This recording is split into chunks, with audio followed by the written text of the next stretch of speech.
Okay, I'll do my best to okay,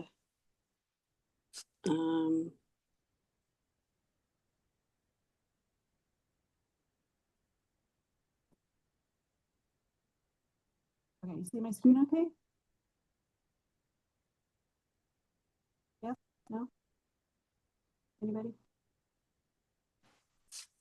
I can see it. I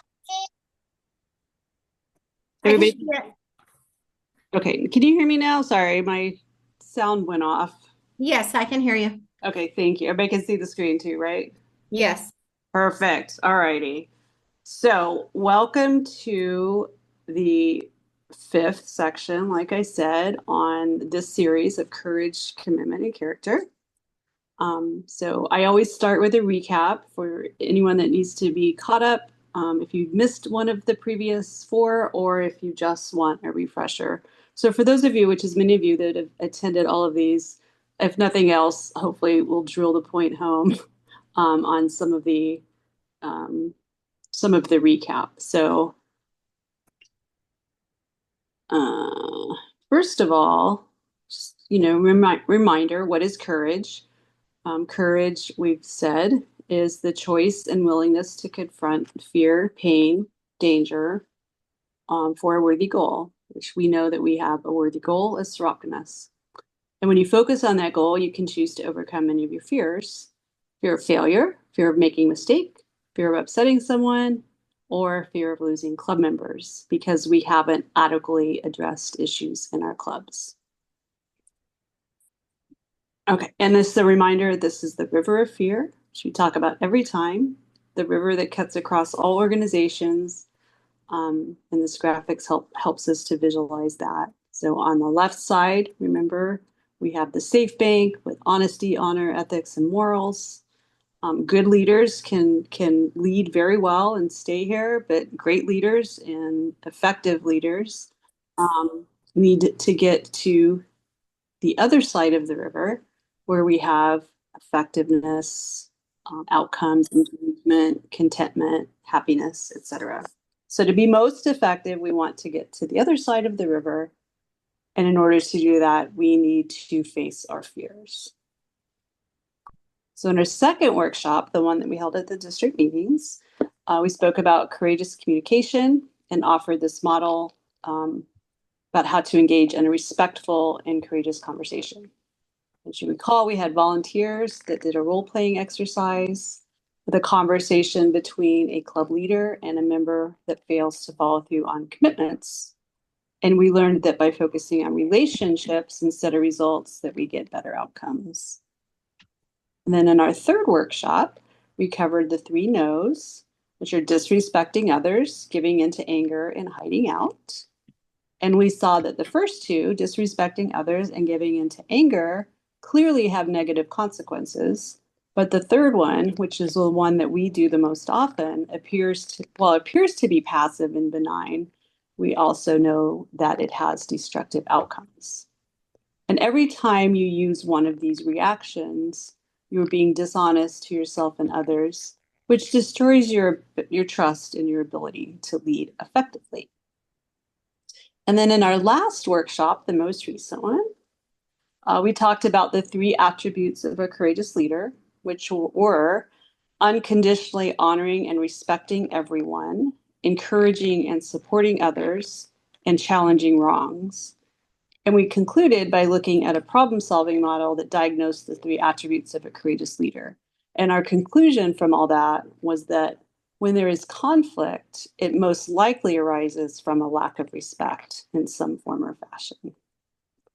So in tonight's workshop, we're going to talk about growing our character. And when we talk about growing something, what comes to your mind? Anyone? Tammy? Plants growing, stretching, Yep. reaching. Okay, good. I have plants in the picture, so you're obviously correct. What else when we think about growing?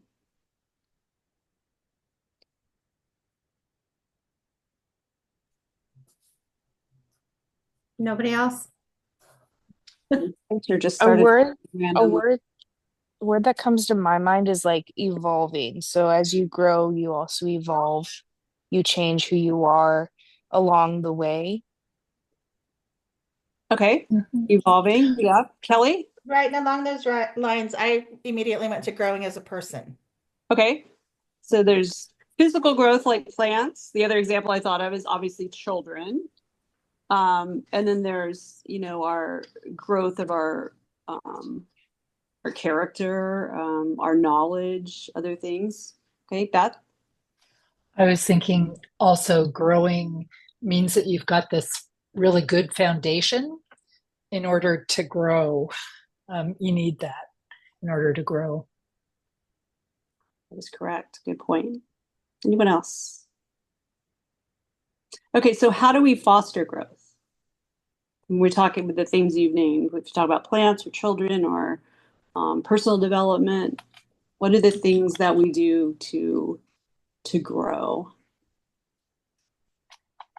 I would say self-awareness is a big one for me. Okay, good. We can talk about that in a little bit. What else? Being brave.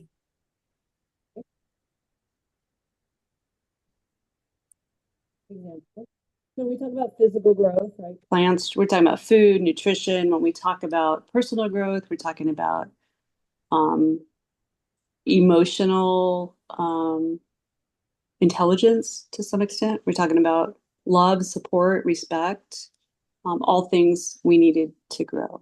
So how do those things translate to growing our courage? And how do we feed our journey to facing our fears?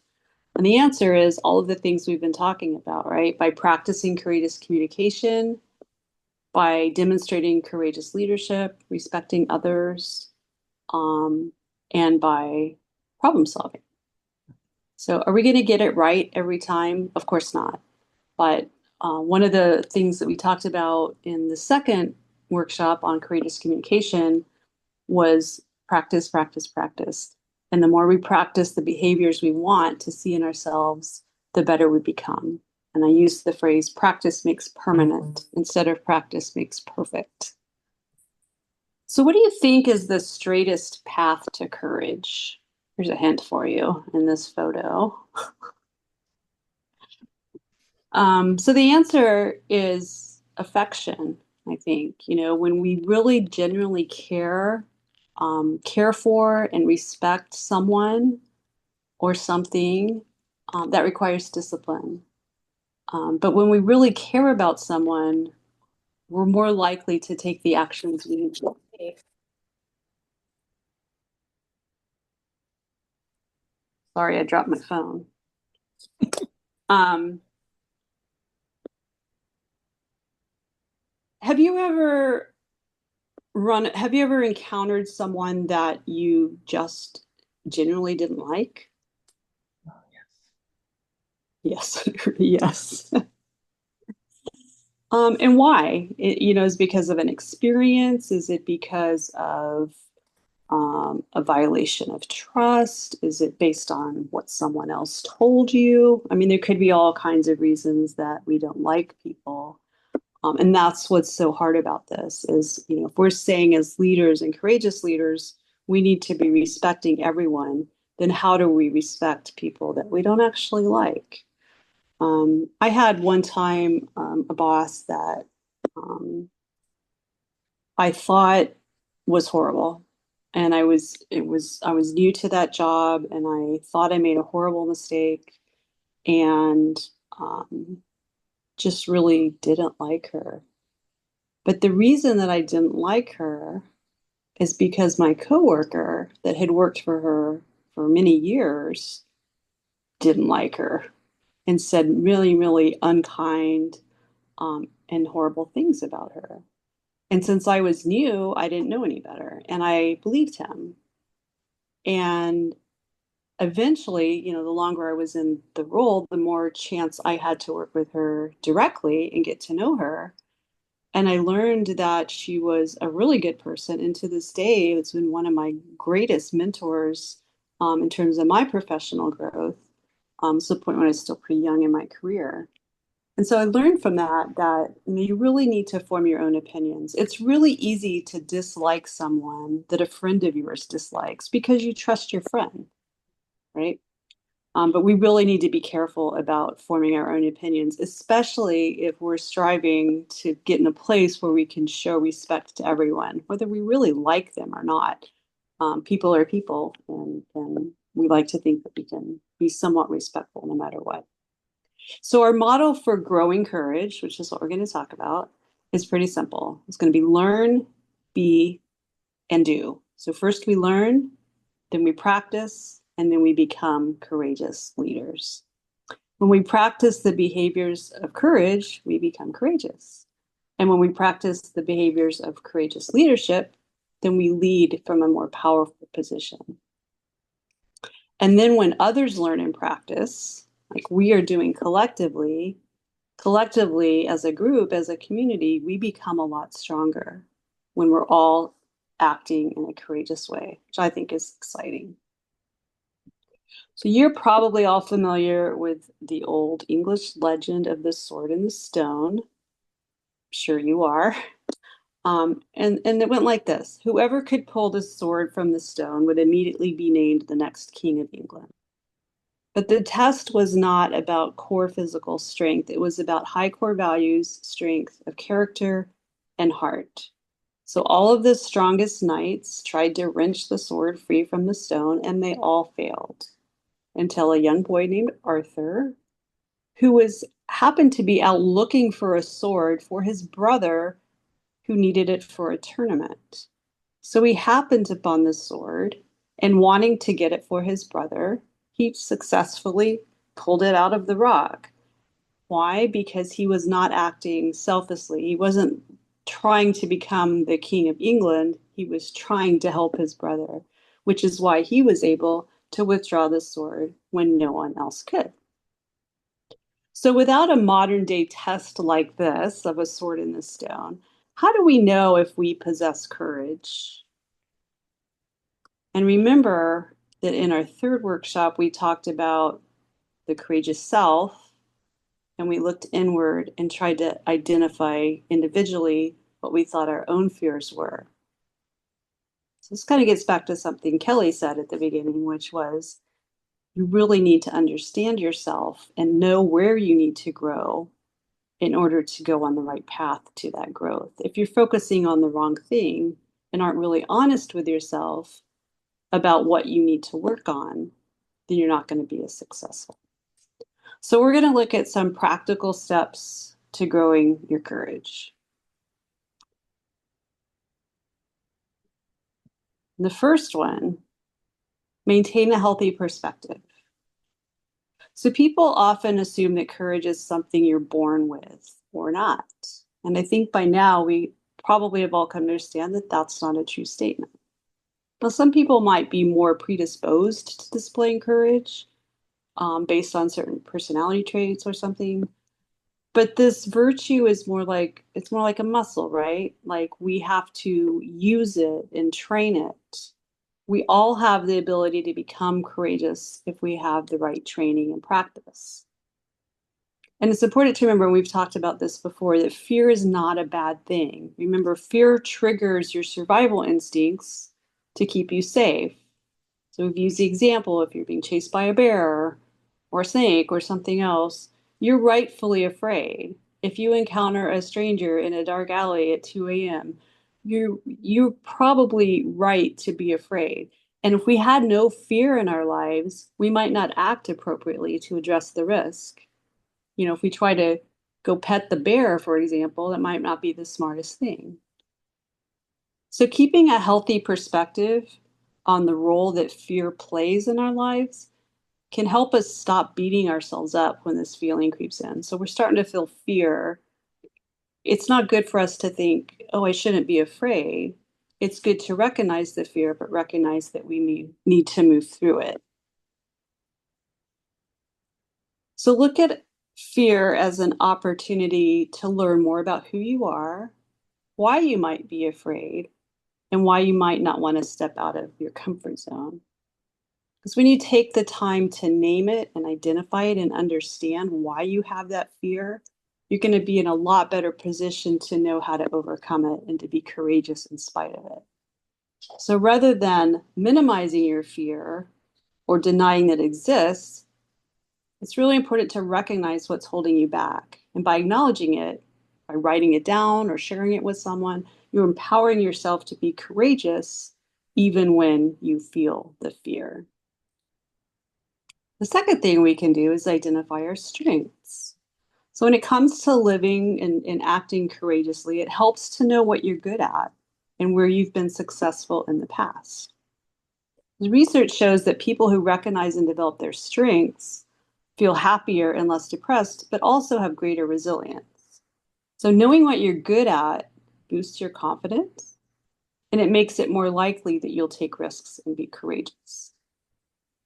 And when you're confident in your abilities, you're much more willing to go all in when an opportunity presents itself. It's a little safer footing. And when you're facing your fear, it's natural to focus on your shortcomings and what you're not good at. But doing this really makes it more likely that you're not going to act courageously because you're going to convince yourself that what you're afraid of is going to happen because it plays to your weakness.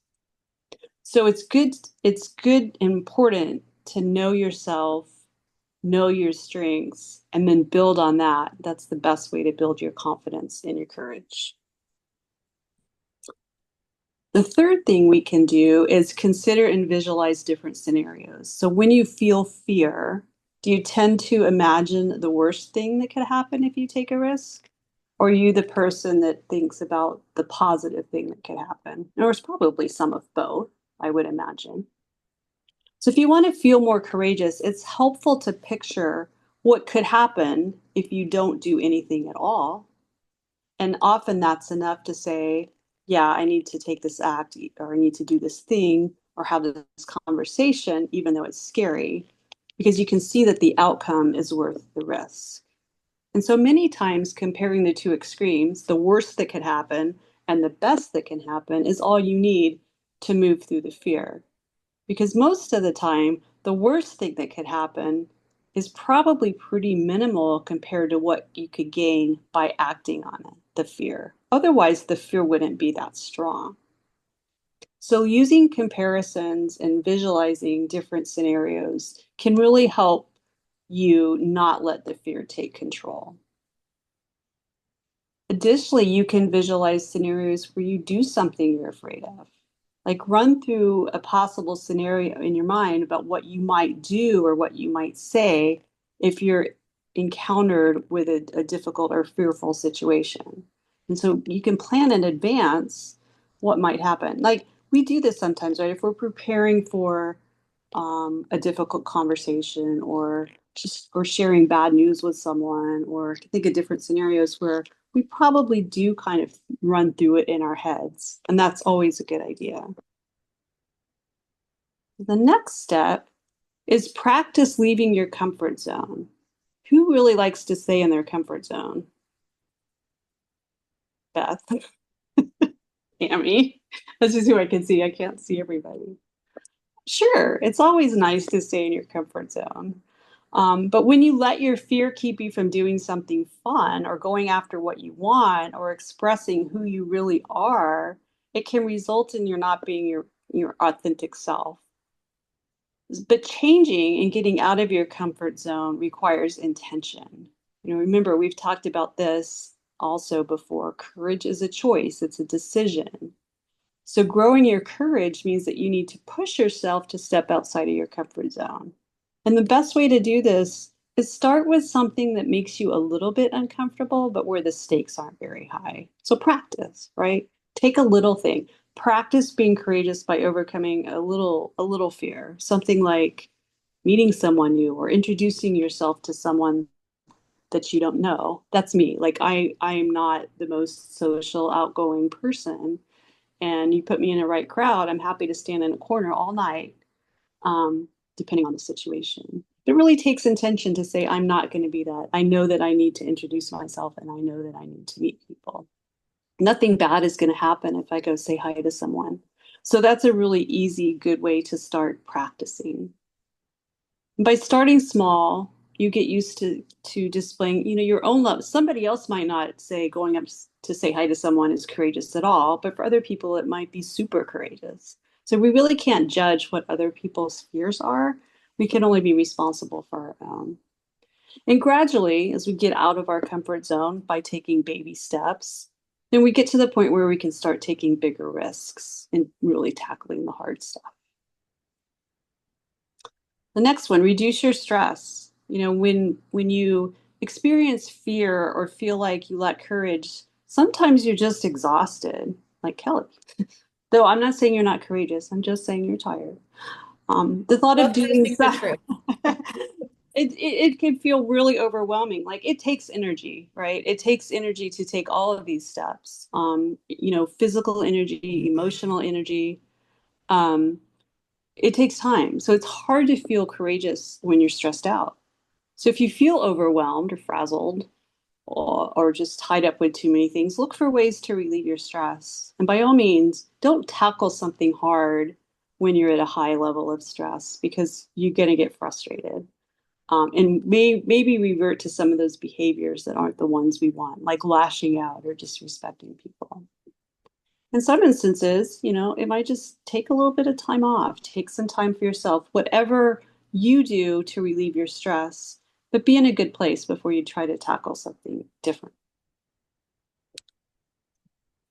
Next one, celebrate your courageous actions. Every time you take a courageous step, every time you conquer fear, no matter how small, recognize it. I'm not saying throw a party. I'm saying acknowledge it for yourself that you've made a bold step, you've made a decision, and you're making progress, no matter how small it seems. It's important that you congratulate and recognize yourself, even if no one else is. Because celebrating small wins can motivate you and help you stay on the path to continue to grow and take even greater risks. It could be as simple as just making a note and remembering, hey, I did something that I was scared to do, and I'm going to feel good about it. And even if it seems insignificant to someone else, it is significant to you. So a journal or whatever works for you, just little acknowledgments to reflect on on times when you're feeling down or something seems impossible. You can remind yourself that you have taken courageous steps, you have faced some of your fears, and you are making progress. And the last one is welcome failure. Like being afraid of failure is probably one of our biggest fears, right? Especially when we talk about our clubs. And, we don't want to have the difficult conversation with someone because we're afraid they might get mad and leave. But again, by not having that conversation, you're also putting at risk of other people leaving potentially. So being afraid to fail can keep us from making progress at all and keeps us stuck in the same place. And it's understandable. None of us want to fail, but it all depends on how you define it. You don't want we know collectively there's no need to be perfectionists, even though many of us are. And it's okay to try something new. It's even okay to be a little bit embarrassed that something doesn't work out the way you thought it would. But we should embrace that. And we remind ourselves that failure is not bad. Taking the risk is good. Even if you failed, it's still progress. You got out of your comfort zone, you tried something hard. And how do we grow? Really? We grow sometimes through our failures because we learn from them. And then we can change direction, we can change our behavior, and we can try something differently next time. It helps us know what we're made of, what we're good at, what we need to work on. Maybe this approach wasn't the right one, it didn't work out, so maybe I'll try something different next time. So it's never too late, right, to start living courageously and trying these things and trying to grow and get better and better and better. Courage is another trait, like many others, that can be developed with intentional effort and practice. All it takes is the determination to recognize your fears and the willingness to choose to act despite your fear. When you identify your fears and take a proactive approach to work through them to achieve your goals, you're building self-confidence, and you're likely to feel more successful overall. So look at your fear as an opportunity to grow your courage. Think of it like growing your muscles, like working out in the gym. And before long, it will get easier and easier to work through the discomfort and have the type of outcomes that you want and get across the river, right? Every day is a new day. Every day we get the new chance for new opportunities to demonstrate courage. If we fail to act on something today that we should have, we still have tomorrow. The opportunity it's not going to fix itself and it's not going to go away. So the courage to change our behavior is very important, and it ends with our accountability for those changes. So this sounds really daunting and impossible, does it? I'll just ask you, does this seem impossible or does it seem possible?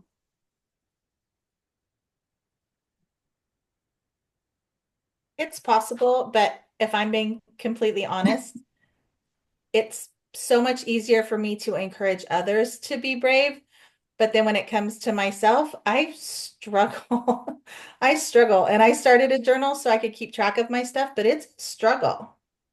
You're saying some really good things here. I'm taking notes. It is hard.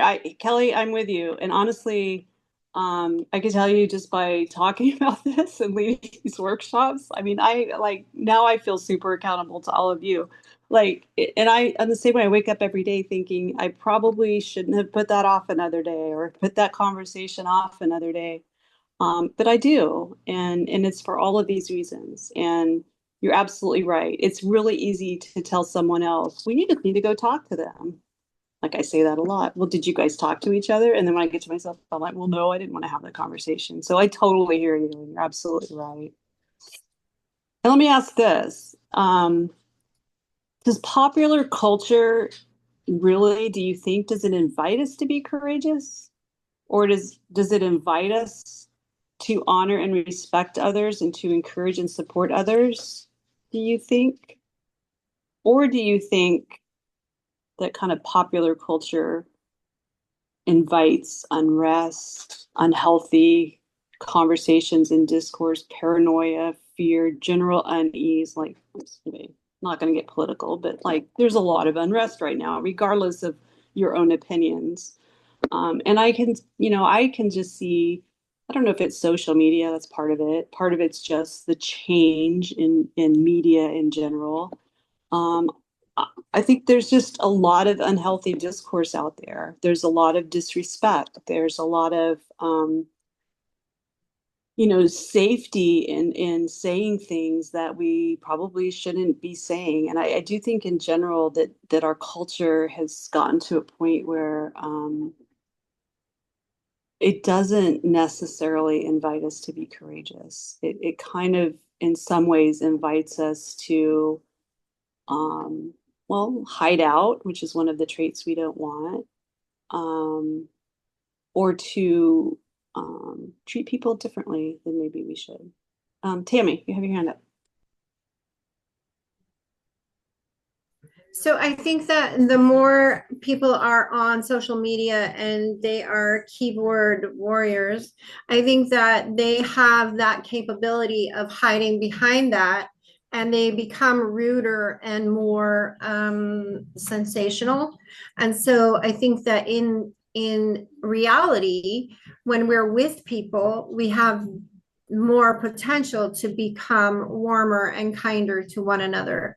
But because social media is becoming so much more prevalent, it's increasing and we just see it so much more, maybe. Absolutely agree with you, right? It's a lot easier to type out a message that say, why'd you do that? Than to have that conversation face to face when you're making eye contact. Absolutely couldn't agree more. I've learned the hard way. I'm sure we've all made mistakes in our lives in things that we've either said in an email or a text or even on social media that we wish we hadn't said because, words are words. And when we're interacting with someone through a computer or a phone, you're not seeing any of the body language, right? And we may know our intent, but you on the other end are only seeing the words. And it also doesn't give you the opportunity to kind of, see a reaction, much less know what someone's feeling because you're not in physical contact with them. So I do think that has a lot to do with kind of this growing okayness with what we say and do sometimes because we can't hide behind it. And even worse is when it's anonymous. We all hear horror stories about people being bullied online, and it's easy to do, and no one even knows who you are. You're not accountable to anyone. And that's why I always encourage, difficult conversations, bad news should always be delivered in person if at all possible. And, I've certainly been on the giving side of an email that wasn't as kind as it could have been. I'm trying really hard. It's one thing where I think I've grown in my life.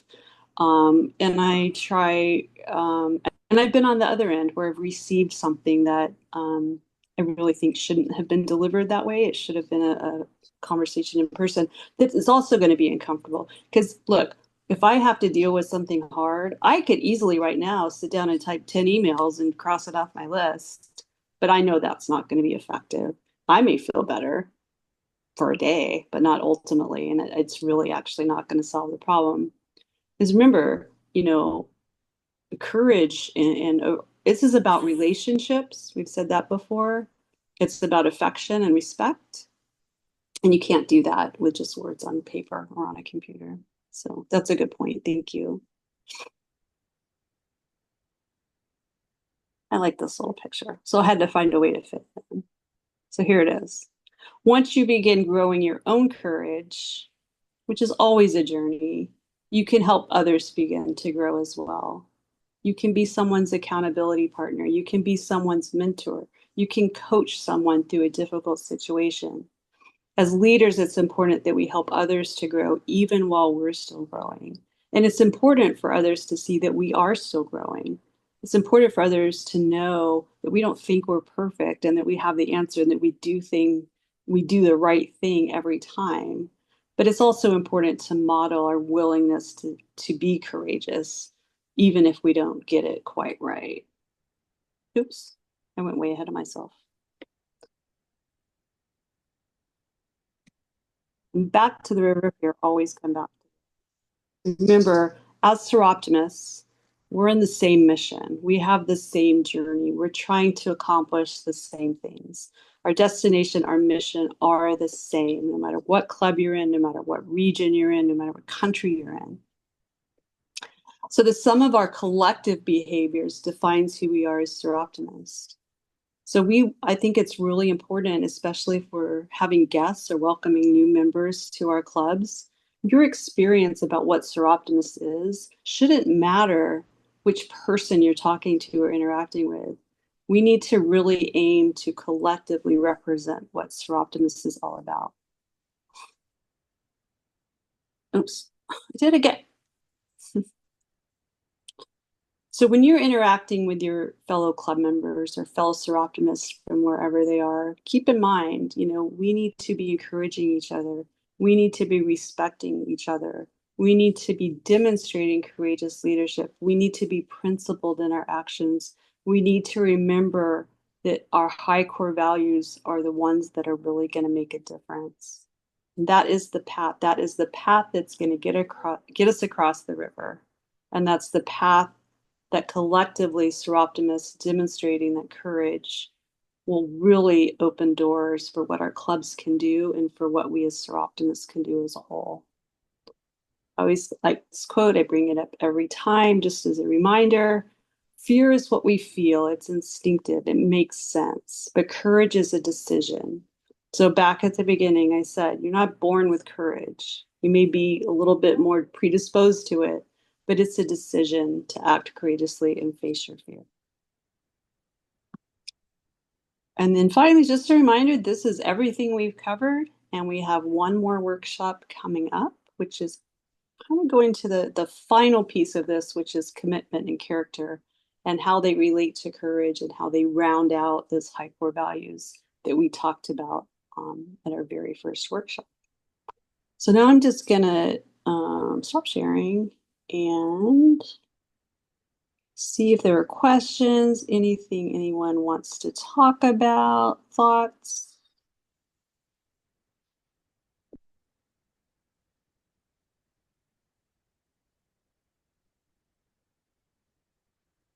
What are you afraid of? Tammy? I have a fear of public speaking. I don't know if you know that, but it's gotten better and I'm getting better and getting stronger. I'm afraid to put myself out there in that way. It makes me nervous. But other than that, I'm trying to be a good leader and not show that fear to everybody. How do you overcome that in your personal life? You know, it's funny. I was thinking about that earlier today because in I thought I had a fear of public speaking, right? In college, so that's the class I had to take, right? And I was like, oh, you know, I'm like straight A's. I don't want to get it. I don't want to fail, right? I don't want to fail. I have that fear too. And so I had to take the class and I did my first speech. And not only was I not afraid, I actually loved it. I'm like, okay. Because I always thought, you know, I'm super introverted and was always very reserved. I was afraid of everybody growing up. I didn't trust anybody. And so I didn't really go out of my way to interact or speak publicly. Like, I don't know, just all kinds of fears. And I learned that um, not only was I actually not afraid of it, I just thought I was, um, but that I could do it and I enjoyed it. And not only did I take the class I was required to take, but I ended up taking many more classes than I needed to because I enjoyed it.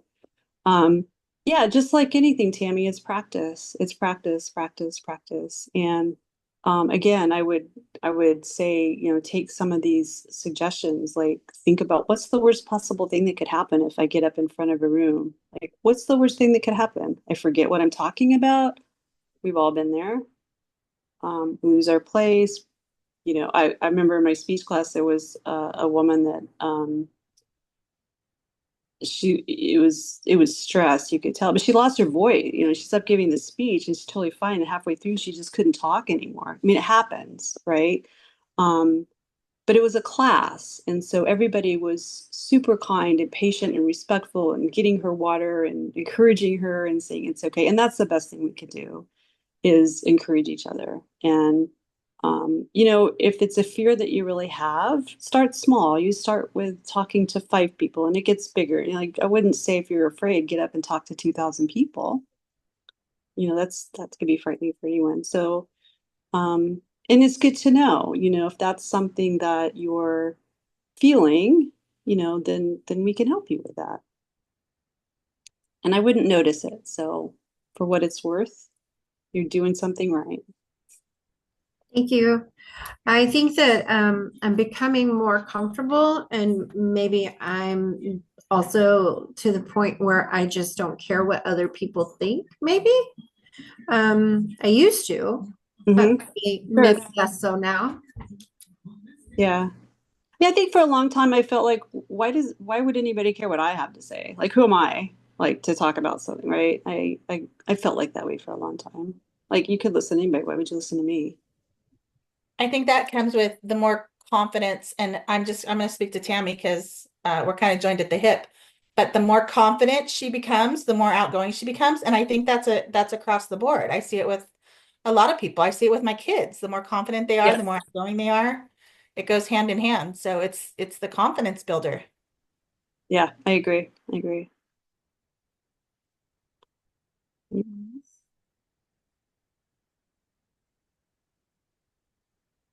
Okay, who's in a position that they have something that they're dealing with, either in your life or in your club? You're like, gosh, I really need to deal with this thing, but I haven't yet. Or it needs to be dealt with, whether it's you or someone else. I do. That does. I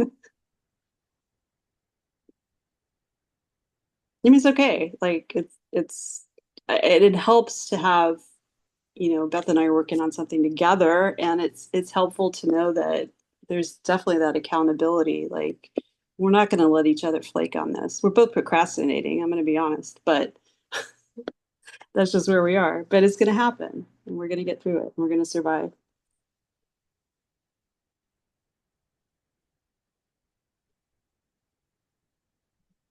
Anyone else? Or they'll let you go early.